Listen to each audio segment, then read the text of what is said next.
afterwards. Exactly. So I'm going to start with this message I got last Sunday. And it was a question specifically about Easter. So I called in my spirit guide, Lakshmi. And I said, Lakshmi, please align me with whoever was first to talk with me today. And she said, that's not fair. There is no line, only a group. I said, please tell me what message the group or collective has for me this day. Greetings, Robert. We thank you for this opportunity this day to share the messages of love and light from this side of the veil.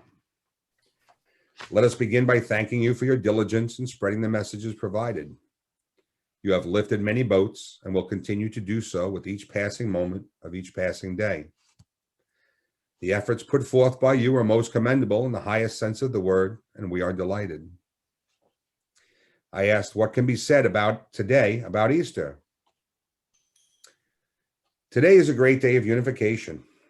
Unfortunately, the focus is on the suffering and resurrection of the man known as Jesus, yet much of the point is missed, and far too great is the focus on the suffering and not a celebration of the love he had for all of humanity. The consistent regurgitation of the story of his torture and execution is but one more tool used to divide, conquer, and control the minds of all who believe in this tragedy. That is not to say it did not occur, but much emphasis and exacerbation on the story and not the mission is continuously promoted.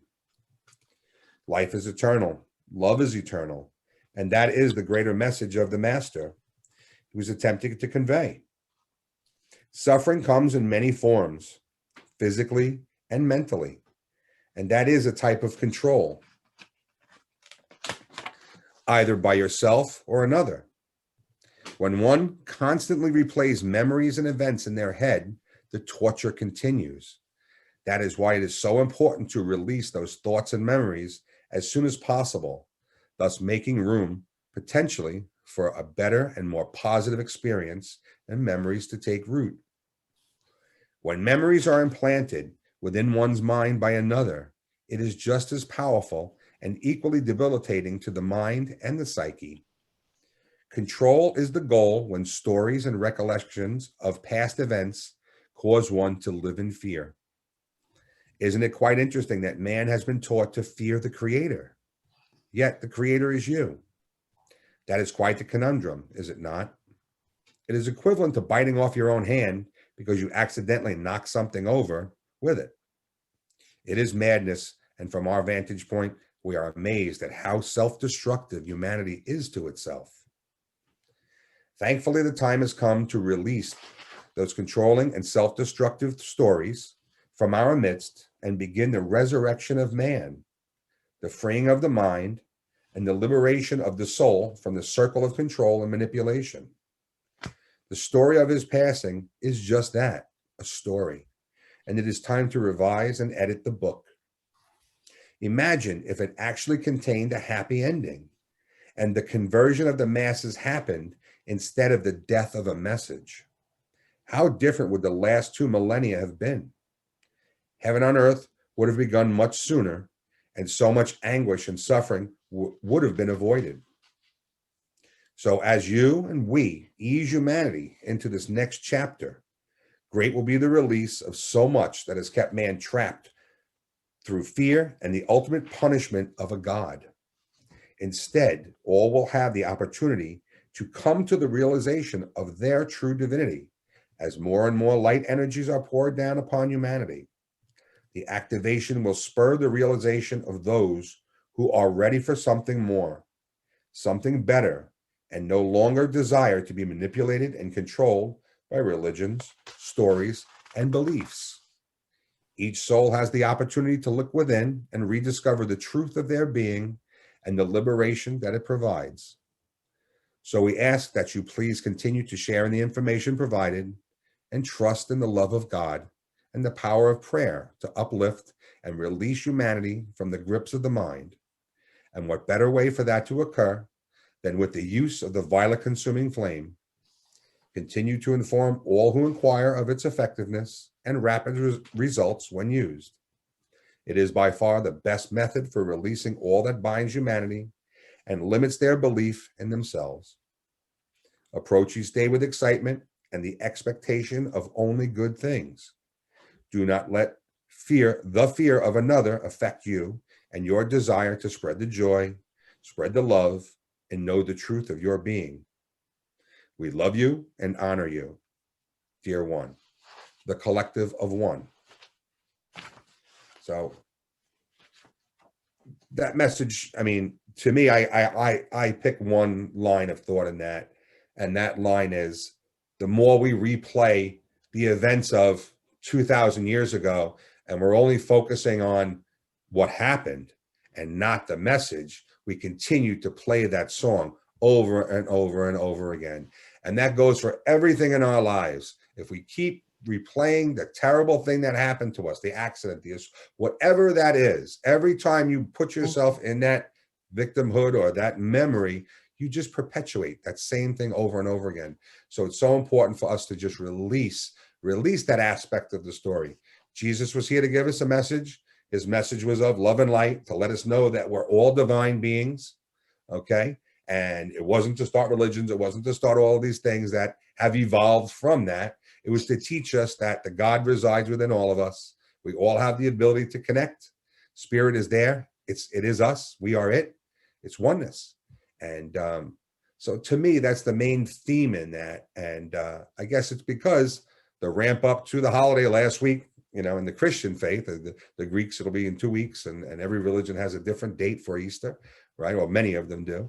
But it's all about recognizing what the message was and not what happened. And I like the part where it says, remember, imagine 2,000 years ago, had people accepted the message, how different the last 2,000 years would have been. How many people would still be, souls would have not have been destroyed, or lives would have been destroyed, not souls, but the lives and the turmoil and anguish that we've gone through. It's just, it's baffling. But I guess, I mean, it's all part of the experience we all signed up for, right? Well, Robert, when I read that, I just want to chime in, if that's okay, real quick. But when Please, I please. read that, it spoke directly to me and how I've been trying to release some of the beliefs that I was raised with, that we have to suffer, that suffering is part of our journey and we have to be the martyrs. And I've just been not struggling with that, but it just spoke so beautifully to me. So I'm so grateful that you were channeled that, because selfishly it spoke to me. It's like, oh, okay, yeah. I was right. What if this did have a happy ending? That just like, I was just like, whoa, yeah, everything would have been so different. So Yeah. I was just, it just made my whole week when I read that, because Yeah, I know. It for a lot of people, and as I started this, I was so surprised that someone who maybe made a comment to me and like took it just the opposite of that. I was like, wow. And then I thought about it for a couple of days, and do I respond? Do I even go back to this person that I know so well? And I decided to just kind of, you know, leave it be. I offered, anytime you want to talk about it, we can expand on it, but that offer was not accepted. And I respect that. I respect everybody is in a different place in this journey, you know? So, and it's, I mean, we see things even, you know, if you get politically, one group will see things one way and one group will see them just the opposite. So it's the same with everything. It really, there's no difference, no matter if it's coming from on high or what. I mean, people are going to interpret the messages differently, you know? But thank you. I'm glad everybody had a chance who did read that this week. It was posted early in the week, and because I wasn't here, but I wanted to revisit it because I felt it had so much meaning, you know. But tonight, our main focus is Marianne Dellinger, our guest tonight. Now, for you, all of you who don't know, Lynn is in transit from San Francisco back to Virginia, and I believe she's stuck at a stopover in Charlotte, according to what Deborah said, and so. I'm sure she's not happy about that, but you know, traveling has its setbacks. But tonight we've got Marianne, and Marianne is a multifaceted individual. I met Marianne, I think back in November, maybe it was Marianne, right? We Back in November. Yeah, when Lynn was leaving. With Lynn, yes, when Lynn was getting ready to to make her exit down to Virginia. And I was introduced to Marianne. And Marianne is an astrologer, an accomplished astrologer, and a reader. Is it safe to say a reader? Yes. Yes, and that's in her spiritual world. In the 3D world, she's a karate master, right? It's 3rd degree black belt, from what I understand. No, I have 2 black belts in 2 separate systems. Oh, so be nice to her if you bump into her in the street. All right, hold the door for her. If she drops something, you pick it up for her, because I don't know what's gonna happen. No. I was intimidated when I met her. I got to be honest with you. Oh I no. was like, oh boy, I'm gonna be on my best behavior for that dinner. I know. Well, I do have a sternness about me, I have to say, and that has to do with some of the alignment in my chart. And that's one of the reasons why I got into astrology, to learn about myself. But yeah, I'm also a reverend, and Lynn and I both became reverends in the order of Melchizedek, which I always have a terrible time pronouncing. I just can't get it right. But anyway, you know what I'm talking about. Melchizedek, yes, and Reverend Dan. Yes. Oh, he's a sweetheart. Yes, He's a nice man. Oh, what a man. And I'm a Reiki master. I do past life regression. And I also had my own travel agency for about 30 years, which gave me the ability. I was very, very fortunate to take advantage of traveling around the world. And that was some experience and some learning experience. So I've been really into the search of the answers to life, I guess you could say, my whole life. I've been doing this now since I've been a teenager, and one thing has led to another to another. And I'm also the treasurer of the Long Island chapter of the National Council of Geocosmic Research, which is a worldwide organization. And we do have our seminars the 2nd Thursday of every month now. Zoom, of course, because of what all of us are dealing with.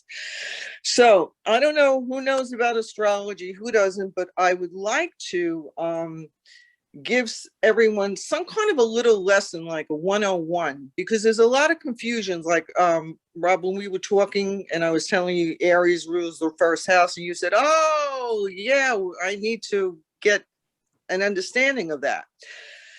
So that's what I'm going to start with. There are 10 planets and there are 12 houses. Technically, there are 9 planets, because the moon, even though we call it a planet, is luminary. But we'll do the 10. And then there's the nodes, the south node and the north node. And that tells us about past life, what we did in a prior life, and where we should put our energies in this lifetime. So we always ask for someone's time of birth. Why? When you set up a chart, the time of birth gives you the longitude and latitude of where the person was born, and that sets up the houses. I'm just going to show you quickly a picture of a chart. I don't know if you can see it, but it's like a piece of a pie. And your first house is your ascendant. And the ascendant, once you have the ascendant with your time of birth, then the planets are put into the correct houses. But if you don't have the time of birth, you could still do a reading. Now, when you set up the houses with the time of birth, you could have 12 different signs on the first house because of your time of birth and place of birth and date of birth. That's what makes things very differently with people. But the ownership to the houses, the first house is Aries, and the cardinal signs, which Aries is, starts the equinoxes. So you have the spring equinox, which is Aries. You have the summer equinox, which is Cancer. You have the Libra equinox, which is in October, and then we have the winter equinox, which is in Capricorn towards the end of December. So when we do the chart and we have your time of birth, it's like taking a picture of the sky when you were born. That never changes. That is your DNA. That tells us the personality. It tells us the issues that you're having difficulties with or issues you're not having difficulties with. And then the planets move. And as the planets move, they're called transits. And those transits tell you what's happening now in your chart. I can go forward, I can go back within time and see what was happening at a certain point in a person's life. So if we start with the first house, which belongs to Aries, it's ruled by Mars. And what I'm going to do is I'm just going to give you like 1 or 2 words for the meaning without getting into a whole project because it can get very involved. So the first house is Aries, ruled by Mars. And what is Mars? Action. So wherever Mars is in your chart, it's showing you action in that house. The second house is Taurus, and that's Venus. And Venus is your comfort zone. Venus is also your personal money, and it's your love, and it's ruled by Taurus. The third house is Gemini, which is communication and siblings, and it's ruled by Mercury. The fourth house is Cancer, which is your home, your family, and that's ruled by the moon. Your fifth house is Leo, which is your creativity, and that's ruled by the sun. The sixth house is Virgo, which is ruled by Mercury also, and that's your everyday grind. Mercury is the way you think. Mars is your actions. Venus is your love. The moon is your emotions or the mother or how you need to be nurtured. The seventh house is Libra, which is partnerships and marriage. That's also ruled by Venus. Your love. The eighth house is what we hold with others. And that's ruled by Pluto, and that's Scorpio's house. The ninth house is Sagittarius, which is ruled by Jupiter, which is God's law. It takes in law also as in courts. And Jupiter is expansion, too much of, not enough of.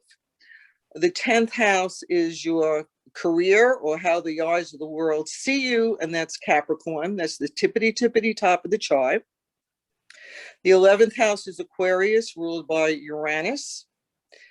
And the 12th house is Pisces, which is ruled by Neptune. So I'm going to go back. Neptune, illusion and delusion. Neptune is when you look at the water and everything looks so clear and peaceful, but you don't quite know the rumblings that are going on underneath. It's the fog. It's drugs and alcohol. Uranus, your behavior, erratic behavior. When it can be erratic behavior if other planets are triggering it off. With the 10th house, Capricorn, that's ruled by Saturn. And your 10th house, your career. And Saturn is what? Discipline, hard work. So each planet has a meaning. Each house has a meaning. The meaning of the houses and the planets don't change. What changes is the signs that they're in. So when you're looking at it all together to try to give you a little bit of a synopsis, the houses is where the energy is happening in. The planets are what kind of energies. And the sign is telling you how you are using those energies. Like, I'm gonna look to Aries because we happen to have a new moon in Aries, and a new moon is sun conjunct moon, which means the sun and the moon are in the same sign. A full moon is when the sun and the moon are in opposite signs. So tonight we have a full moon in Aries at 10:30 this evening at 22 degrees. So if you had your charts, we would look at where 22 degrees Aries would fall in your chart, and we would see what's happening or what's aspecting. And what does Aries do? It's the beginning. It's the beginning of the zodiac. It's spring. Things are popping. It's energy personified. And it's ruled by Mars. And Mars is action. Now, how is the action happening? Well, in this case, Mars is in Gemini. And Gemini rules the third house, which is communication. But it's also squaring Neptune. And Neptune is like, I'm not really sure what's happening. So there could be issues where people haven't really fully made a decision on something, or they're not seeing something clearly, or the communication did not come across clearly. But with the new moon, the emphasis should be on going forth and putting into fruition where you want to be and what you want to do. And between now and the full moon, which will happen October 20th in Libra, you should see some kind of activity that occurs out of what you're trying to manifest tonight. Really? So it's 6 months? Yeah, it's 6 months, because you have the new moon and then you have your full moon. So if we were in, let's say, May, Taurus. So the new moon would be in Taurus because the sun is in Taurus. So then we'd have to wait till November when the moon is in Scorpio. And so, so on down the line. I find it fascinating. One of the things that really blew me away is when I learned how they calculated Easter. Easter is the first Sunday after the first full moon after the spring equinox. And that's how Easter is calculated. And when I learned that, I thought to myself, wow, people poo-poo astrology, but yet it's going back thousands and thousands of years. Which it does. If you go back to London and William Lilly, and you study any of his works go as far as trying to calculate livestock. I mean, it's amazing really how what the questions were then. I mean, I guess they could be a question now if someone was a farmer, but that was a question back in the 1600s.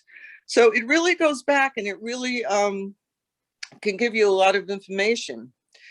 So the planets move, they transit, they form aspects or lines to what's in your chart, and that tells me what's happening now. When I look at a chart, I can tell, personality, I can show issues, and that's where we zero in. You don't want anyone to ever walk away and feel like they're powerless, because I don't tell people what to do. I talk about the timing and the ability to have the faith to make the change, because you're the captain of your own ship. Right. Now, you want to cross the street when the light is green, or do you want to cross the street when the light is red, or do you don't want to cross the street at all? Right. That decision is never made by me or an astrologer. But what you can do is you can look at a chart. Some people will come all kinds of questions. And when will I become pregnant? When will I get married? When will I meet someone? Do I have a job issue? Is it my health? And each planet, I only gave you like a little tidbit of what the planets mean. But when you do a reading, you do look to certain planets for certain answers. So these planets do have a myriad of different descriptions. But what I can't obviously do that in a half an hour. Of course. That gives you an idea. And then people want to know about their past lives. And that's the nodes. The South Node is what you did in a prior life. So you have a tendency to fall back in that comfort zone. where you should be going towards your north node. And you got to get out of that comfort zone. And sometimes it's very difficult for people. Let me ask So, you a question. yeah, I'm sorry. no. When you talk about past lives and you're looking from an astrological perspective Mm-hmm. at past lives, so what you're seeing is the overall makeup of that person's past life or the general potentials that were there? Yes. Okay. So And then maybe even the errors they made, or maybe the honors they had. really?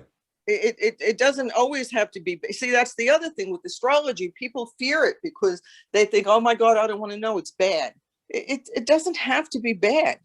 If you go for a reading, it's because you want to know something. Someone's coming to me for a reading, and I don't want to sound negative, because something isn't, they're questioning something. And when I could sit down and say to that person, whatever it is, and they go, how do you know? Well, yeah, how do I know? And the psychic ability also comes into play because it's a tool, but it's scientific because it's based on mathematical equations. When I started astrology, there weren't any computers. I had to do every chart and every planet mathematically and place them in a chart and draw the aspects. So I personally, I think every astrologer should try to do that, because it really is an eye opener. Old school. Yeah, no question Now, about it. so going back to that question, to expand one more time on that. So when you're looking back at the past lives and you're able to view where they are, Mm-hmm. then how does the Akashic record fall into that? Or do you have to change modalities to go to an Akashic, a more accurate or a more extensive or more detailed? Well, I did the Akashic records also with Lynn. And when you're reading the person with astrology, they know. It's imprinted. Okay. So you could maybe kind of bring them out so they can look forward into the Akashic records and do what they need to do. Some people don't believe in that. It's Right. it's each individual, Robert. It's amazing. It's amazing.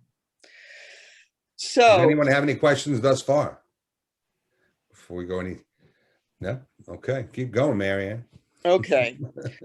So what do I look to in a chart? Someone comes to me, I look to where planet is transiting. A planet Saturn is transiting. Why? And this goes back ironically to the lady before, when she had talked about what you were talking about with Easter, about letting go and accepting things. Well, that's what happens with Saturn. Saturn is a planet that changes signs every 2.5 years, but it's set up with transits for 7, 14, 21, and 28 years. Usually when those angles hit, there's a change going on within the person, and they don't quite understand what it is. They don't understand why. They've been doing the same thing they've been doing all along, and it worked, and something doesn't feel right, or something just isn't working right now. So we look at the chart and we see what it's hitting. If it's their moon, it's an emotional situation.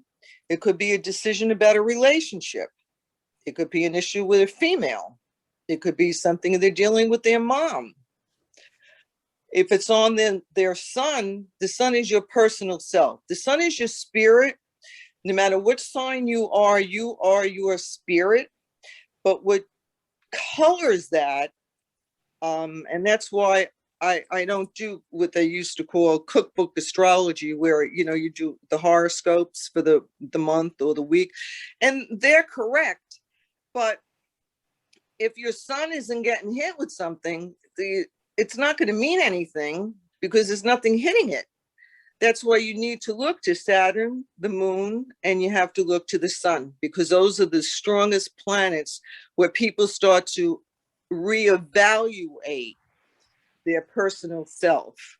And where they're doing that would be the house that it's in. It tells me the house. Like I could say, you got a job situation. Well, how did you know that? Well, you have transits going through your 6th house and your Mars is getting hit. So there's a system to it. And the Saturn tells the tale. And the Saturn with the changes, if it's a fixed sign person, it's not so easy for them to change. And what happens sometimes is the universe comes in and it makes the changes for you. And sometimes people have difficulties with that. And sometimes people just can't wait for it to happen. So it all depends on the chart and the, and ironically, the transits. And then Mars is action. You want to know where the action is happening. You look for the Mars transit. And you have to also see where these transiting planets are hitting or aspecting the planets that you already have in your chart. That also tells the story.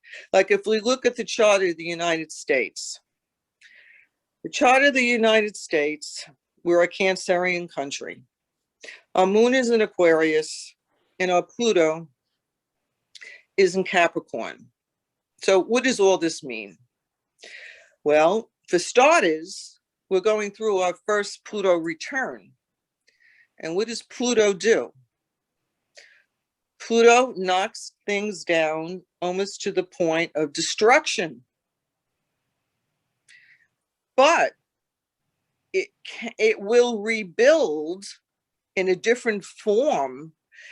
And I like to explain it as, because it rules Scorpio, it's the snakes that are burning, becoming the ashes, and the phoenix that rises from the ashes. We are an Aquarian moon. We take care of the world. We take care of everybody. Well, Saturn is transiting Aquarius. So we have a Saturn conjunct Saturn. What does Aquarius mean?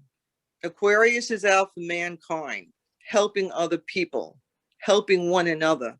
So what do we have to do? We have to transform to become one and give to one another and help one another in any way we can with the gifts that we have. And that's the way I perceive what's happening now. With briefly with the Sibley, it's called the Sibley chart. You can Google it and it will bring up the chart of the United States, if anybody is interested in looking at it. So you can get a lot of information with the transits. I mean, most of these, what? Is Pluto's cycle a 250-year cycle? Is this what you're referring to?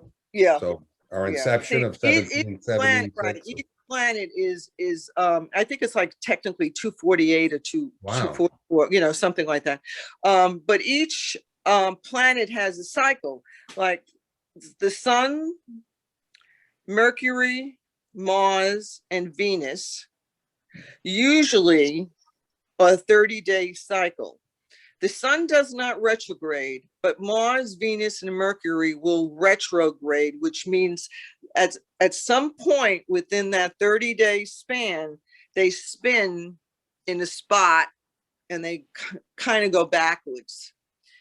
And then they go forwards. Really? So, like for instance, Mars usually, with the way its cycle is every 2 years, it retrogrades in a sign for 6 to 9 months. Interesting. Yeah. So it's actually a physical reversing. It's not just a stagnation or I didn't know. Yeah, that. Right. It actually, you could see it in an ephemeris. It'll go back like say 10, 9, 8, 7, 6. Really? Yeah, and it's usually a degree a day, but with a retrograde, it takes longer because it's spinning and it has to go back, and then it goes direct, and things start to move once it gets past the point, the degree it retrograde at. So you got a Mercury that could do that, a Venus that can do that, a Mars that can do that. So what does it mean? Mars retrograde, your actions, the actions aren't happening as quick as they should.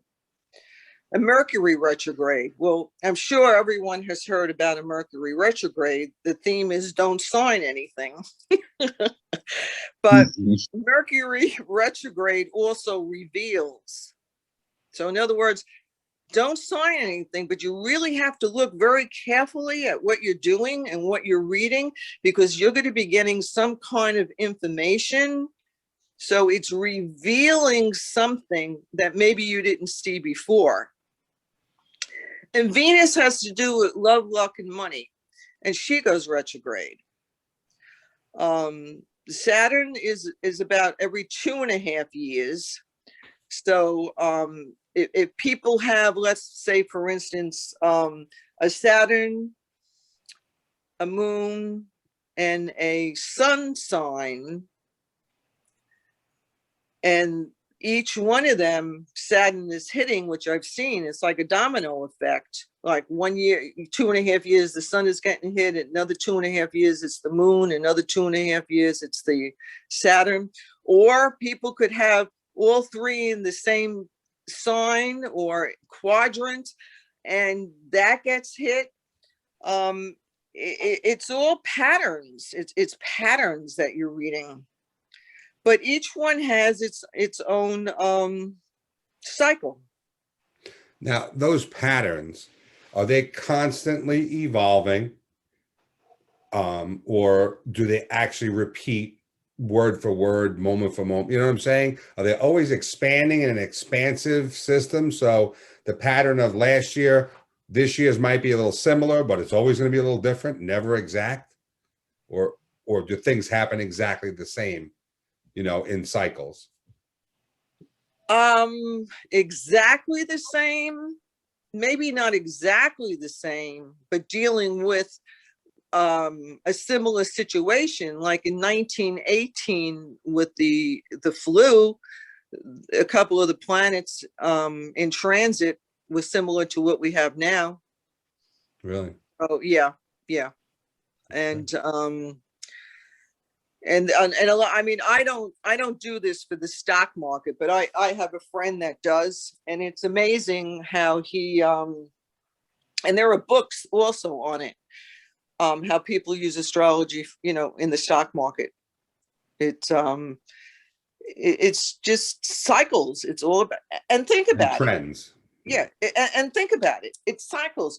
Look at this. The world, a cycle. We have spring, we have summer, we have fall, we have winter.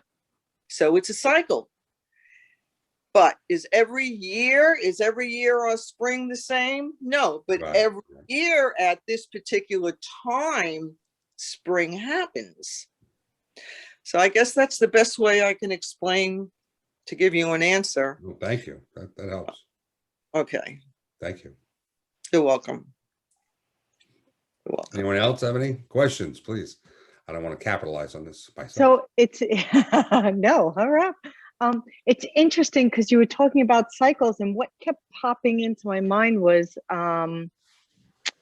you know, fashion trends, furniture trends, all these different trends come back around every certain amount of years, right? Yep. So they must be affected in this, you know, I guess we are just, everything is truly revolves around where the planets are and what's going on, right? Exactly. I am an astrology illiterate. I'm Libra. That's it. Boom. There's Orion. I know Orion, Neptune, and Pluto. I'm done. Hey, it's something. Yeah, exactly. But it's true. While you were saying that, I kept thinking, wow. And we have these fashion trends that just keep coming back around. They come back around, and then they come back around again. They come in, they go out. They come in, they go out. So that's pretty wild. So you know how you would figure something like that out? Let's just see, like the go-go in the 60s. Yeah, okay? yeah. So let's just use as an example. So you would do a birth chart of when that happened. Ah. Okay. So you may not have the exact well, sometimes you could get the exact date because it's a fashion magazine, or there you go. Google. Google. And you do a chart, like a birth chart. This is the birth of the go-go era. Right. And then let's just say, all of a sudden, go-go era, now we're doing the same thing. So now we look in the ephemeris and we look to see where the planets are and where they're triggering there. You see what I mean? You go back and see Right. what's triggering, and that's how you use astrology for information. Right. Wow. Because of the patterns. Pretty cool. It is cool. It really is. What's really amazing is when you could sit down and someone comes to you and they're really, really upset about an issue and really have problems. And if you could sit and tell them, look, this is what's happening now, but that's now. But I guarantee you, in whatever the transit is, a month from now, 6 months from now, it's going to get better and it's going to be over. And I tell that, honestly, I'll tell that a lot to people who come to me and they say, oh, I've had it. I'm getting a divorce. I'm getting, anything like that. I say, you know what? Just punt back. Just ride the wave a little bit. Don't be so quick to jump. Because you don't want to make a mistake 6 months later and say, you know, I really shouldn't have done that. It happens. Because in the moment, we feel very, very strongly with our emotions, and we're entitled to feel what we feel. But that's the way we feel now. Are you going to feel that way a month from now? Nobody knows. Right. But if I could say, look, you're being triggered right now by Mars. You're really aggravated. You're agitated. You're irritable. Wait a week. Wait 2 weeks. You know, go meditate. Go pray. Do something to calm yourself down. And it passes. And if it doesn't pass, then at least you could make a decision not being so emotional or angry or frustrated. Right. So it's how you use the energies. That's basically it. So now in the beginning of this conversation, you talked about 6 months. Everything would be 6 months out. So what we're going that's through now. with the moons. The With moons. the moons, right. Yeah. So would it be safe to say that what we put into what we voice, what we want to create, what we, use our words to, can we expect within 6 months potentially that's going to come about, or is that just too far out there to? Well, creation. How fast can we expect creation with our words? And is it part of that 6 month cycle? It happens within the 6 months. Okay. It happens within the 6 months because the new moon is manifesting. And what is the new moon? It's darkness. The new moon is darkness. It's dark. We don't, it's one of the darkest nights of the month. We don't really see. The full moon, you see. Now we're going to have full moons and new moons between now and October, of course, but the general rule is, the manifestation will take up to the 6 months. I get it. Thank you. That helps. Yeah. Anyone else have any questions for Mary Ann? I was just wondering, Mary Ann, is, so there are many people that feel obviously any slight change astrologically. Is there anything you can do to kind of alleviate those symptoms, or does that just go back down to meditating and, It goes back to having faith in God. Yeah. Seriously? Yeah. It goes back to having your belief systems and your faith. Life happens. Life gets in the way of living. We have control, but we don't have control. There are things that are going to happen no matter what we do, it's going to happen. But you have to have faith. You have to have a belief system. You have to be positive. And I learned that a lot when I traveled around the world. I was really amazed. I went to countries, and I was amazed because a lot of the countries I went to, the men were the ones that were chanting. And in my growing up, it was the women that, were the ones that took care of that. And I was amazed when I saw the men being so spiritual. That was an eye opener. And every country too had their own belief system. So there's a lot to be said for the power of prayer and a power of keeping your thoughts positive and dispelling negative energies. There's a lot to be said for that. In your travels, was there any particular location that you went to that you had the greatest epiphany, the big awakening, the most experience? Any one place? Any one place? Well, the most significant one, if there was. Is there any that stands out more than all the rest? It stands out. Mount Koyasan in Japan. Really? I spent 2 weeks on top of the mountainside in a monastery with monks, and that was due to my martial arts. And I had to get special permission as a female to even do that.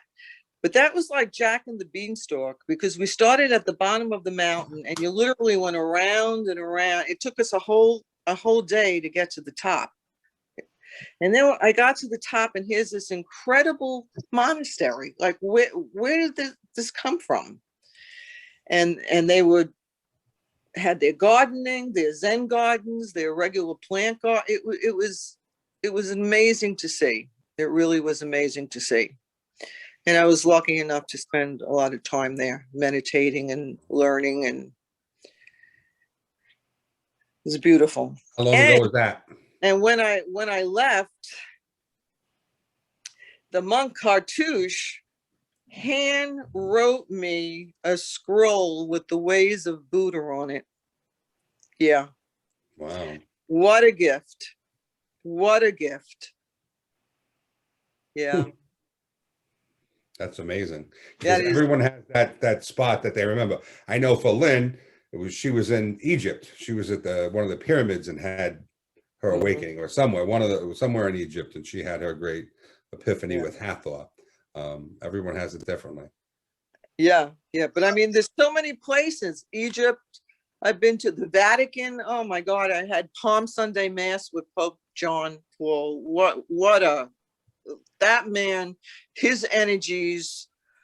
I wasn't even sure I was there. I mean, I was like levitating. I don't know how to explain it. Amazing man. And he blessed this medal, not this one, but a medal that I wear all the time. Yeah, I mean, there's just so many beautiful experiences I have. I'm so fortunate. And I really try to share it with people and let them understand, it's so important to believe. Have that trust. That's right. Hey, and that's the hardest, to have trust in the unknown. Yeah.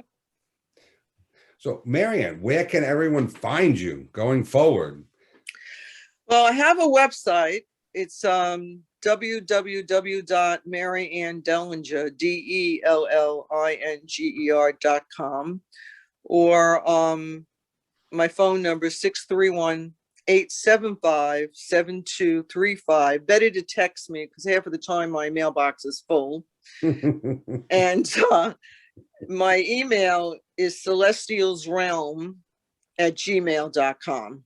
So it's CELESTIALSREALM@gmail.com. And one more thing you mentioned in the beginning, you said every Thursday night you are involved with a group. And you said you're the president of a No, particular no. I'm the organization? treasurer. I'm the treasurer of the Long Island chapter of the National Council of Geocosmic Research. So it's LINCGR, and it's the second Thursday of the month. We have Zoom meetings now. I'm not sure if we have one for May, but I know we definitely have one for June. We just had one this past Thursday. So if anyone's interested in astrologists speaking about different subjects, that might be of interest to people. One other question I have. Astrology 101. If someone was to come to you and say, okay, where do I start? I teach, I give lessons, I do readings. Whatever the person's interested in, I try to help. There's so many different kinds of readings. There's comparison charts, there's a natal reading, there's a transit reading. Someone's coming for a medical reason, it just, it's knowing, where to look really and how to help. So the most complete reading would be one that includes someone's time of birth. Is that the most significant? The time of birth is really very helpful because it sets up the houses, and the houses is where the action is happening. You could still do a reading with the aspects, no question about it, but the houses give you a little bit more information. Interesting. So in your experiences, if a person is not able to establish the time of birth for whatever reason, time, history, records, have you ever experienced anyone who's able to ask their higher self or glean that information from a spiritual source to build the chart from? Yeah. Really? Mm-hmm. Is there like particular... someone say, I have the feeling I was born at 2:00 in the afternoon. So I'll do up a chart for 2:00 in the afternoon. Then I'll test it. See, if I ask a certain question and I don't get the right answer, it's not right. Oh, okay. Interesting. It's a timing thing. It's a timing. The question is a timing thing. So, and then you could, they do what you call rectification. You can rectify a chart. Like if someone does give you their time of birth and you have like a 29 degree or a 0 degree, obviously that's crucial because you're changing signs. You're going from 29 to 0. So sometimes if their chart is you rectify it. You just redo the chart the way it should be according to the questions you're asking the person. Interesting. It's very interesting. So yeah. So then not only the time it makes a difference in where you are on the chart, but geographically where you're located. Yes, because well. It takes in longitude and latitude. Really? Interesting. Yeah. Interesting. Mm-hmm. Wow. That's very wild. Marianne, so on my son's birth certificate, they made a 10-minute error. That would make a difference in his chart, correct? It might, and it might, because if it's, like I said, 29-0, it could make the difference in the ascendant. What would happen is that 10 minutes, maybe if a planet is what they call on the cusp, which means the line that separates the houses, that means that maybe that planet, say, is in the second house where it's showing the first, but you ask the question, I'll ask a question, and then they'll go yes or no, and then go, okay, it's like, I'll see it sometimes when I'm doing a reading. I'm looking at something and I'm like, it happened with someone with Venus, and I'm like, I don't see your Venus in that house. And they go, well, what do you mean? And then I'll ask the question, and they'll go, and then I'll say, or does this sound right? And they go, no, that sounds right. Now I know that Venus on that line was over here, that it should be over there because of that 3-minute difference. So you rectify it.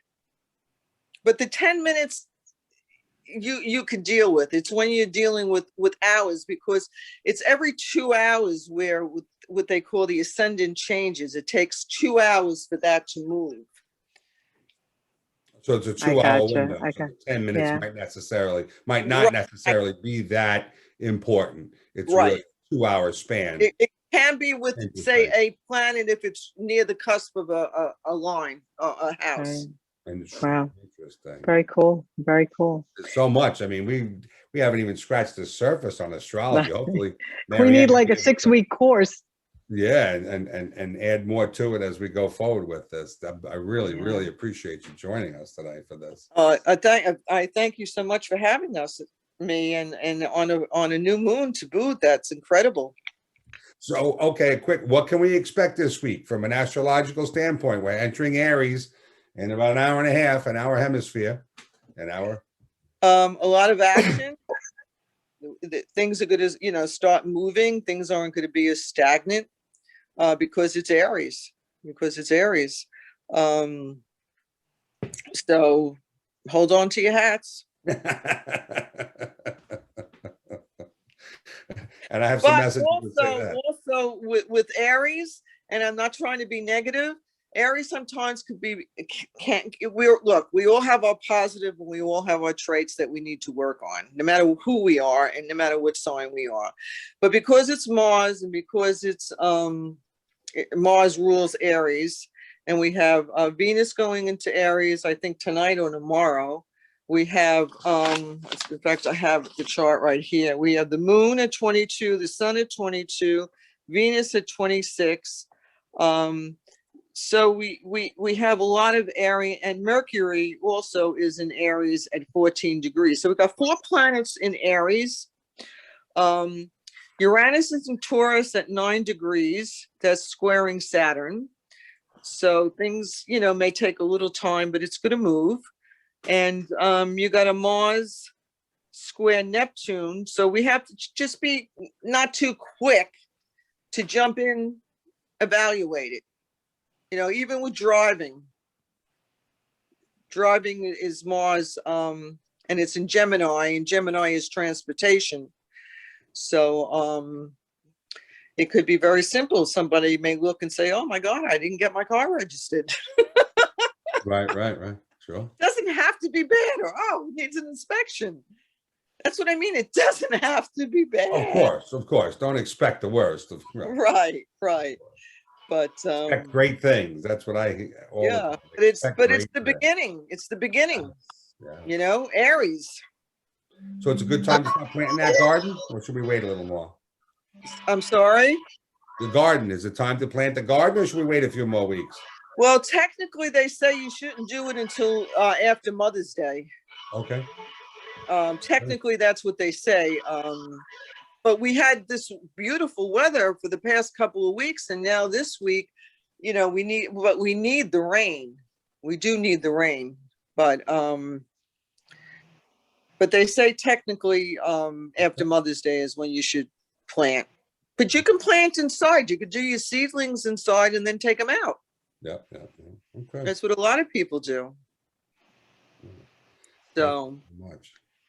Thank you. Anyone else have anything else they would like to add? Norbert? Just wish to thank Marianne. I wish to thank her extremely. She's very welcome. Yes, very knowledgeable. I don't know too much about astrology. And so you brought a lot of info to me this evening. And oh, yes, I wish to thank you. Okay. My pleasure. Take care. Yes. Stay well, and stay safe. Absolutely. Wonderful. Yes. Wonderful. Thank you. Thank you so much for joining us this week. And I'm glad we were able to get together. Every group is a fantastic group. And Marianne, your information is just phenomenal. And again, like I said, there's so much more that I want to pick at and ask questions of. And I don't want to bore everybody else. We might have to do it off to the side one day. But I would love to have you back, or Lynn will coordinate, and we can expand on all these things that you've touched on tonight. There's so much to it. And yes, there's a lot. There really is. And it really is exciting. It really is exciting. It is. It really it's a beautiful gift. Gives you a lot of information. It's funny.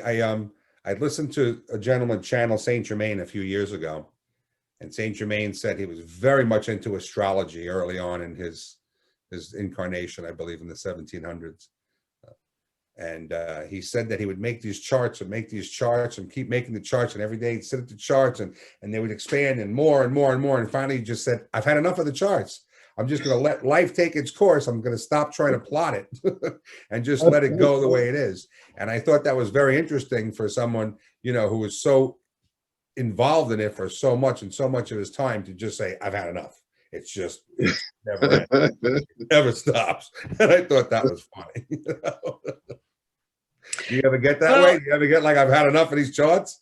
Honestly, I don't even look at my own chart. But not even yours, just the whole thing, the grand scheme. I have it in my head. I know what the transits are. When certain things are transiting, then I look at my chart. Okay. That's what I do. It just, because like I said, life gets in the way of living. Things are going to happen. You need to know the timing, when to move and when not to move. That's the key. That's the key to it. Sure. And acceptance, you know, and giving it over to a higher power. Yeah. Yep. That's where we're at. That's Everybody's where got to we're have at. that trust. Yep. Right. Thank you again, everyone. This has really been a great Sunday night. Thank you, Claire, Norbert, Michelle, Mary, Ro, Jackie, Deborah, Lloyd. I think he already clicked off on us. But and Yes, hopefully, it's Lloyd's birthday today. oh, that's right. That's right. Yeah, today was I Lloyd's did wish him a happy birthday. birthday online this morning. I knew there was something I had to ask him. Yeah. Something. But it's all Okay. good. So thank you, everyone, and we'll see you again next week. The same And Thank you, time. Rob. So much, really. Thank you. Thank you, Marianne. Marianne. It was Thank great to you. have It's you a as pleasure. Good night. Thank you. everyone. And See you you all too, next week. Norbert. And I'll post some fresh. I got a couple of messages this week I'll put out there. So we got a couple of fresh ones I haven't shared Okay, yet. good. So there's a bunch. Perfect. All right. Perfect. Thank you, Good everyone. night. Good Good night. night.